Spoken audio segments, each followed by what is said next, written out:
welcome back. Today, with Cooking with Shpeederman, we are going to make tiramisu. Pretty easy recipe, really quick. So what we're going to do to start off with is I have separated 6 eggs. The egg whites in here. I got 1 cup of sugar in there, and also 2 tablespoons of a very strong bold coffee. So I'm going to fire this thing up. Get this blended together until it's nice and smooth and pale, and then we'll get some mascarpone carved in here and go from there. Hang on. So eggs, coffee, and sugar have been beaten in 2-3 minutes, so it's a nice pale color. And I got 16 ounces of mascarpone that has been tossed in here. So this is going to get beat for 3-4 minutes or so until this ends up with a nice smooth creamy consistency. So the mascarpone's all mixed, pulled out of the bowl, cleaned, and now we're going to whip the egg whites with a 1/4 teaspoon of sugar until they form stiff peaks. Alright, now that the stiff peaks are formed, we're going to incorporate the mascarpone mixture into the meringue. Just going to kind of gently plop it in here, and then fold it all in, and you got to be careful not to deflate the meringue.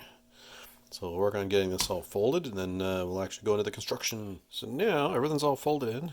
The cheese mixture is light and fluffy compared to what it was before, and we got everything in place to actually start assembling this thing. So this is, I brewed 1 cup of dark bold coffee and let it chill down, so that way it's easy enough to deal with. And what I do is 9x13 pan and get a thin layer in on the bottom.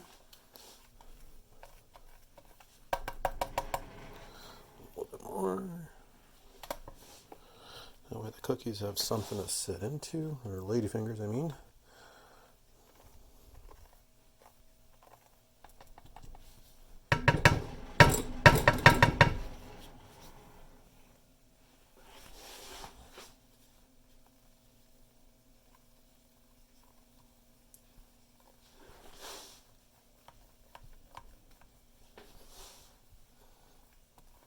There. Now, so these are reasonably stiff and stale, and they have like a slight sugar coating on the top. So I believe we can stack them this way. Maybe we'll try this way. We'll see.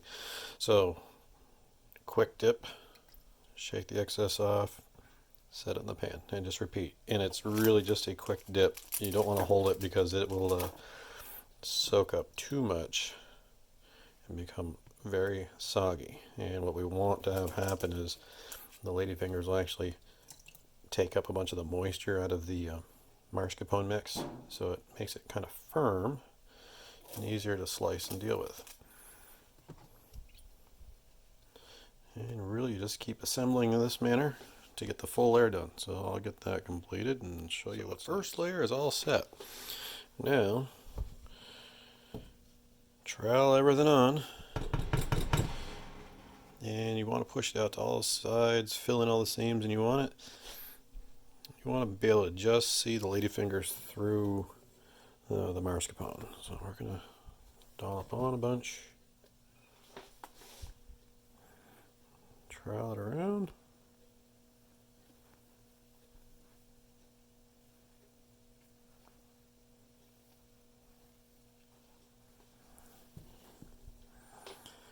This will be ready for one more layer of ladyfingers.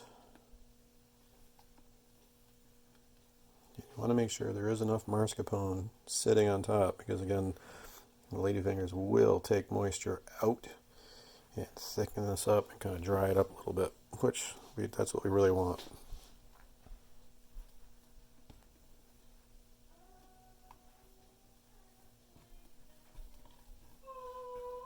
Alright, get this finished up, and then second layer is on. Now what we do is take the remainder of what's in here, trowel it on top, and then we'll dress the last amount of it topped off. Now to dress the top of this, all we're going to do is use my little screen here and some cocoa powder, and I'm just going to sift it all on top and dust it, And then to really dress it up, I've got some freeze-dried coffee that I'm actually going to sprinkle on top just to give it more of a bold flavor. So let's see what this thing looks like all finished. And there it is. Pretty easy. Super delicious. Decadent. So now this is finished. It really should go in the fridge, covered for a minimum of 3 hours. It's always best if you let it go overnight. That way the cookies are sure to be softened. Or the ladyfingers, I keep calling them cookies. And yeah, a lot of extra coffee flavor sitting on top. No alcohol in it. So safe for kids, unless you don't want them wired from the coffee. But you can also, in the coffee, mix a little bit of cognac or brandy, which is usually popular to do with the tiramisu too. Well, hope you found this informative. Give it a try, say you like it, and enjoy.